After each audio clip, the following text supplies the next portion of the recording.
সুপ্রিয় শিক্ষার্থী, আসসালামু আলাইকুম। সৃষ্টি সেন্ট্রাল স্কুল অ্যান্ড কলেজ টাঙ্গাইলের অনলাইন ক্লাস থেকে তোমাদেরকে স্বাগত জানাচ্ছি। আশা করি তোমরা সবাই ভালো আছো, সুস্থ আছো। সবাইকে ইংরেজি নববর্ষের শুভেচ্ছা জানাচ্ছি।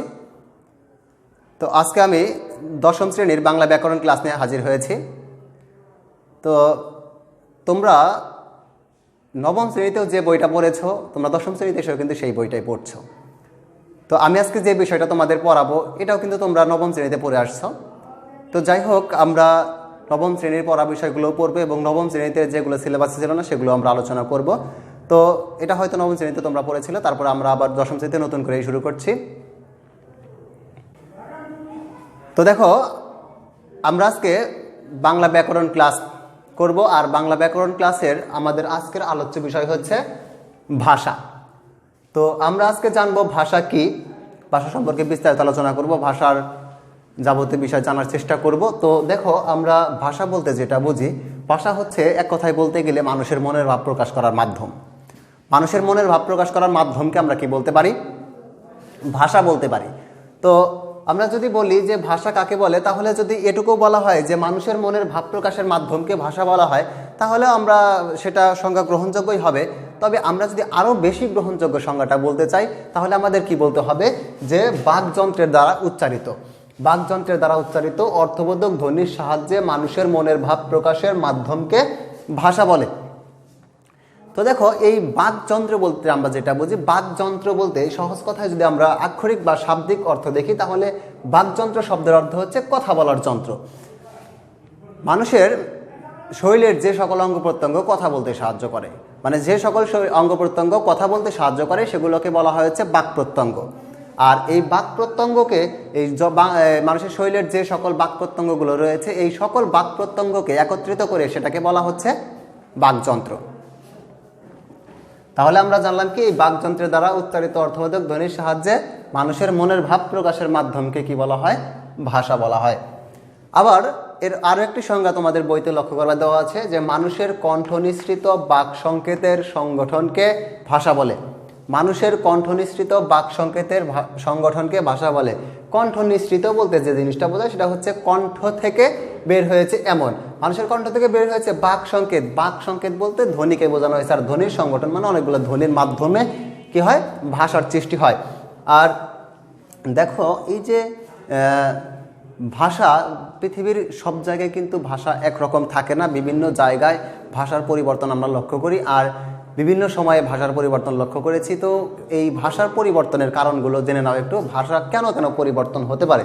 দেখো, দেশ, কাল ও পরিবেশ ভেদে ভাষার পরিবর্তন হয়। দেশ, কাল ও পরিবেশ ভেদে ভাষার কি হয়? পার্থক্য ও পরিবর্তন হয়।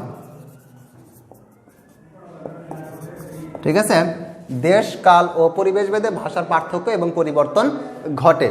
আর দেখো, এই যে যেহেতু দেশকাল এবং পরিবেশ ভেদে ভাষার পার্থক্য ঘটে, আর এই ভাষার পার্থক্য ঘটার কারণেই কি হয় যে এগুলো এই পৃথিবীতে কিন্তু ভাষার সংখ্যা একাধিক বা অনেক বেশি, তাই না? অনেক বেশি ভাষার সংখ্যা। তো যেহেতু পরিবর্তন হয়, অতএব ভাষার সংখ্যা একাধিক হবে, সেটাই স্বাভাবিক। আর এই বর্তমানে পৃথিবীতে কি আছে? 3,500-এর বেশি ভাষা প্রচলিত আছে। বর্তমানে পৃথিবীতে 3,500-এর বেশি ভাষা প্রচলিত আছে। তাহলে কি বললাম? বর্তমানে পৃথিবীতে প্রচলিত ভাষার সংখ্যা কত? 3,500-এরও বেশি। এখন দেখো, এই যে বর্তমানে পৃথিবীতে বাংলা ভাষায় কথা বলে এরকম লোক সংখ্যা কতজন, সেটা আমরা জেনে নেব। বর্তমানে পৃথিবীতে প্রায় 30 কোটি লোকের মুখের ভাষা বাংলা। তাহলে দেখো, যেটা বললাম যে বর্তমানে 3,500-এর উপরে ভাষা পৃথিবীতে আছে, আর এই বাংলা ভাষায় কথা বলে কত সংখ্যক লোক? প্রায় 30 কোটি লোক। আর এই যে জনসংখ্যার দিক দিয়ে বা ভাষাভাষীর জনসংখ্যার দিক দিয়ে বাংলা ভাষার স্থান হচ্ছে চতুর্থ। ভাষাভাষী জনসংখ্যার দিক দিয়ে বাংলা পৃথিবীর চতুর্থ বৃহৎ মাতৃভাষা। তো এই আমরা জানলাম যে বর্তমানে পৃথিবীতে ভাষার সংখ্যা হচ্ছে 3,500-এর বেশি, বাংলা ভাষায় কথা বলে প্রায় 30 কোটি, আর ভাষাভাষী জনসংখ্যার দিক দিয়ে বাংলা ভাষার স্থান হচ্ছে চতুর্থ। এটা খুব ভালো করে মনে রাখবে। তো দেখো, এই যে ভাষা রয়েছে, সব যে পৃথিবীর যে কোনো ভাষার ক্ষেত্রে একই কথা প্রযোজ্য, আমরা বাংলা ভাষার কথাই বলতেছি যে বাংলা ভাষার রূপ হচ্ছে দুইটি রূপ আমরা লক্ষ্য করব। ভাষার রূপ হচ্ছে কয়টি? দুইটি। এখন এই ভাষার দুইটি রূপ কি কি লক্ষ্য করো। এক নাম্বার হচ্ছে লৈখিক রূপ, আরেক নাম্বার হচ্ছে মৌখিক রূপ। এখন লক্ষ্য করো এই লৈখিক রূপ এবং মৌখিক রূপের বলতে আমরা কি বুঝি। দেখো কিছু কিছু রূপ যেটা আমরা ভাষা কি করি, অনেক সময় ভাষা আমরা লিখে লিখে প্রকাশ করি। যেমন দেখো এখানে আমরা লিখে রেখেছি, এখানে কিন্তু আমরা ভাষা লিখেছি, তার মানে কি এটা হচ্ছে ভাষার লৈখিক রূপ। আবার যদি কিছু কিছু ভাষা আছে যে ভাষাগুলো আমরা লিখি না, শুধুমাত্র আমাদের মুখে মুখেই প্রচলিত, সেই ভাষাগুলোকে বলা হয় মৌখিক রূপ। তাহলে আমরা কি জানলাম? ভাষার রূপ হচ্ছে দুটি, একটা হচ্ছে লৈখিক আর একটা হচ্ছে মৌখিক।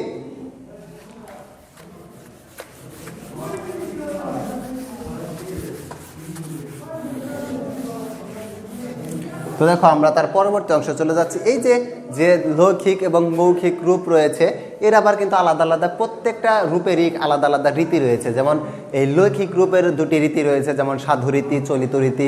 আবার মৌখিক রূপেরও কিন্তু দুটি রীতি রয়েছে, যেটা হচ্ছে চলিত এবং আঞ্চলিক। দেখো আমি একটি ছক এঁকে দিচ্ছি, ছকের মাধ্যমে তোমাদের বোঝানোর চেষ্টা করছি, ঠিক আছে?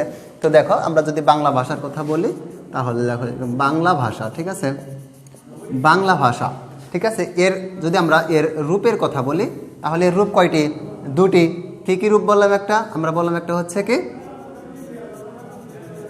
লৈখিক, আরেকটা রীতির কথা বলছিলাম, আরেকটা রূপ হচ্ছে মৌখিক। একটা হচ্ছে লৈখিক আর একটা হচ্ছে কি মৌখিক। এখন দেখো এই লৈখিক রূপটা আবার দুই প্রকার। লৈখিক রূপ দুই প্রকার না, সরি, লৈখিক রূপের রীতি হচ্ছে দুইটি। একটা হচ্ছে কি সাধু রীতি, আরেকটি হচ্ছে কি চলিত রীতি, ঠিক আছে? সাধু রীতি এবং চলিত রীতি। এখন দেখো এই মৌখিক রূপের আবার রীতি দুইটি, একটা হচ্ছে কি চলিত, আর একটি হচ্ছে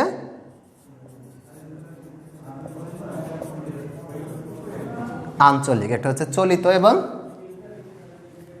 আঞ্চলিক, ঠিক আছে? দেখো বাংলা ভাষার রূপ হচ্ছে দুটি, একটা হচ্ছে লৈখিক রূপ, একটা হচ্ছে মৌখিক রূপ। লৈখিক রূপের দুটি রীতি রয়েছে, একটা হচ্ছে সাধু রীতি, একটা হচ্ছে চলিত রীতি। আবার এই মৌখিক রূপের দুটি রীতি রয়েছে, একটা হচ্ছে চলিত রীতি আর একটা হচ্ছে আঞ্চলিক রীতি। দেখো এই চলিতটা লৈখিক এবং মৌখিক দুটোর মধ্যেই কিন্তু রয়েছে। তো আশা করি বুঝতে পেরেছ। তো দেখো এই আমরা এখন আলোচনা করব, তাহলে আমরা তো লৈখিক এবং মৌখিক নিয়ে আলোচনা করেছি, আমরা আলোচনা করব সাধু এবং চলিত রীতি নিয়ে আলোচনা করব। এখন সাধু এবং চলিত রীতি নিয়ে আলোচনা করব। দেখো সাধু রীতি এবং চলিত রীতির কিছু বৈশিষ্ট্য বা পার্থক্য নিয়ে আমরা আলোচনা করি। দেখো একটা জিনিস, যেটা আমরা কিন্তু এখন বাংলা ভাষায় লেখার জন্য সাধু রীতি ব্যবহার করি না বললেই চলে। সাধু রীতি আমরা দেখেই না, শুধুমাত্র কোনো কোনো পুরাতন সাহিত্যকর্ম ছাড়া কিন্তু নতুন কোনো বইতে তোমরা সাধু রীতি দেখো না, কারণ সাধু রীতি এখন বেশি এতটা প্রচলিত নয়। তো আমরা সাধু এবং চলিত রীতির কিছু পার্থক্য শিখব, ঠিক আছে? এই সাধু রীতিটা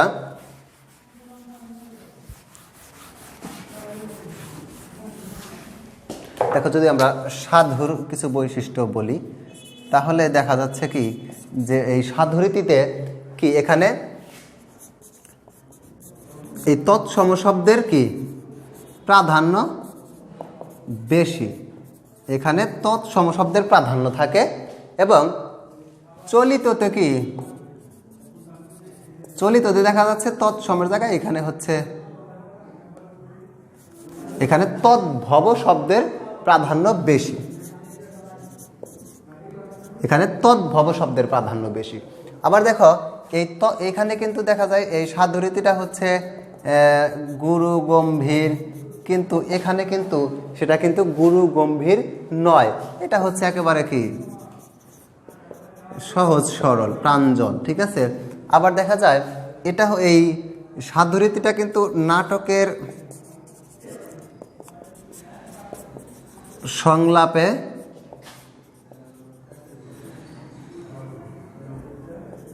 অনুপযোগী, ঠিক আছে? এটা হচ্ছে নাটকের সংলাপে অনুপযোগী, আর এক্ষেত্রে এটা হচ্ছে নাটকের সংলাপে উপযোগী, ঠিক আছে? তাহলে আমরা কি বললাম যে সাধু রীতিতে তৎসম শব্দের প্রাধান্য বেশি থাকে এবং চলিত রীতিতে তদ্ভব শব্দের প্রাধান্য বেশি থাকে। সাধু রীতির শব্দগুলো গুরু গম্ভীর হয় এবং চলিত রীতির শব্দগুলো সহজ সরল প্রাঞ্জল সাবলীল হয়ে থাকে। আবার এই সাধু রীতি নাটকের সংলাপ এবং বক্তৃতা, এখানে আমরা বক্তৃতা উল্লেখ করে দিতে পারি, ঠিক আছে কি, এটা হচ্ছে বক্তৃতা ও নাটকের সংলাপে অনুপযোগী, আর এই চলিত রীতি হচ্ছে বক্তৃতা এবং নাটকের সংলাপের জন্য উপযোগী। তারপর লক্ষ্য করো এই সাধুরীতি কি করে, সাধুরীতি ব্যাকরণের সুনির্দিষ্ট কিছু নিয়ম মেনে চলে। সাধুরীতি কি করে, ব্যাকরণের সুনির্দিষ্ট কিছু নিয়ম মেনে চলে। সুনির্দিষ্ট কিছু নিয়ম মেনে চলে মানে কি, যে এটা কি করে না, এই যে কিছু নিয়ম মানে এরা কিন্তু নতুন কোনো নিয়ম গ্রহণ করে না, এরকম আর কি বোঝানো হয়েছে। এবং এটা সুনির্দিষ্ট কিছু নিয়ম মানে না, এটা সুনির্দিষ্ট কিছু নিয়ম মানে না, তার মানে কিন্তু এরকম না যে কি করে না, এটা ব্যাকরণের কোনো নিয়মই মানে না, ঠিক তা কিন্তু নয়। এটা কি করে না, এইটা সুনির্দিষ্ট কিছু নিয়ম মানে না, এরা কি করে, এই প্রয়োজন অনুযায়ী তারা যদি মনে করে যে এই রীতিটা, এই নিয়মটা হচ্ছে এখন গ্রহণযোগ্য, তাহলে সেই নিয়ম কিন্তু তারা গ্রহণ করে, মানে সুনির্দিষ্ট কিছু নিয়মের মধ্যে আবদ্ধ থাকে না, এটা সুনির্দিষ্ট কিছু নিয়মের মধ্যে আবদ্ধ থাকে। আর দেখো যখনই সুনির্দিষ্ট কিছু নিয়মের মধ্যে আবদ্ধ থাকে, তার মানে এরা কি করতে পারে না, সেজন্য পরিবর্তন হতে পারে না। এবং চলিত রীতিটা যখন সুনির্দিষ্ট নিয়মের মধ্যে আবদ্ধ না থেকে নতুন নতুন নিয়ম গ্রহণ করতে থাকে, তখন কিন্তু এটা কি করতে থাকে, এটি পরিবর্তিত রূপ ধারণ করতে থাকে। যার কারণে আমরা বলতে পারি সাধুরীতি অপরিবর্তনীয় এবং চলিত রীতি হচ্ছে পরিবর্তনীয়। এটা পরিবর্তন হয়, এটা পরিবর্তন হয় না। সাধুরীতির সর্বনাম পদ এবং ক্রিয়াপদ দীর্ঘ হয়ে থাকে। সাধুরীতির সর্বনাম এবং ক্রিয়াপদ দীর্ঘ হয়, আর চলিত রীতির সর্বনাম পদ এবং ক্রিয়াপদ কি হয়, সংক্ষিপ্ত হয়ে থাকে। তো আমরা জানলাম সাধুরীতি এবং চলিত রীতি সম্পর্কে জানলাম, যেটা বললাম, যেমন আমরা যে যদি একটা শব্দ বলি যে বলিয়া, সাধুরীতির ক্রিয়াপদ, এটার কিন্তু চলিত রীতি কী হবে, বলে। দেখো এখানে সাধুরীতিতে ক্রিয়াপদটা দীর্ঘ হয়েছে আর চলিত রীতিতে ক্রিয়াপদটা সংক্ষিপ্ত হয়েছে। আমরা যদি একটা এই বলি, সর্বনাম বলি, তাহলে দেখো তাহার, এটা যদি আমরা এখানে বলি তাহলে কি হবে, তার, তাহার, তার, তাহার। দেখো সাধুরীতিতে সর্বনাম পদটা দীর্ঘ হয়েছে, চলিত রীতিতে সর্বনাম পদটা সংক্ষিপ্ত হয়েছে। তো আমরা আজকে ক্লাসটা এখানেই শেষ করতে চাচ্ছি। তো আমাদের যে পরবর্তী অংশ রইল সেটা হচ্ছে বাংলা ভাষার শব্দ ভাণ্ডার। সেখানে আমরা জানবো, সেখানে আমরা আলোচনা করব বাংলা উৎপত্তি সম্পর্কে, বাংলা উৎপত্তিগত দিক থেকে বাংলা ভাষার প্রকারভেদ নিয়ে আলোচনা করব, তারপর পারিভাষিক শব্দ, মিশ্র শব্দ ইত্যাদি ইত্যাদি নিয়ে আলোচনা করবো ইনশাআল্লাহ। তো আশা করি আজকের ক্লাসে পড়ানো অংশটুকু তোমরা খুব ভালোভাবে বুঝতে পেরেছো। তারপরে যদি তোমাদের কোনো সমস্যা থাকে তাহলে সমস্যাগুলো আমাকে জানাবে, আমি তোমাদের সমস্যার সমাধান করে দেবো ইনশাআল্লাহ। তো দেখা হবে পরবর্তী ক্লাসে এই ভাষার পরবর্তী অংশ নিয়ে। সেই ক্লাসটি দেখার আমন্ত্রণ জানিয়ে সবাইকে ধন্যবাদ জানিয়ে বিদায় নিচ্ছি। আসসালামু আলাইকুম।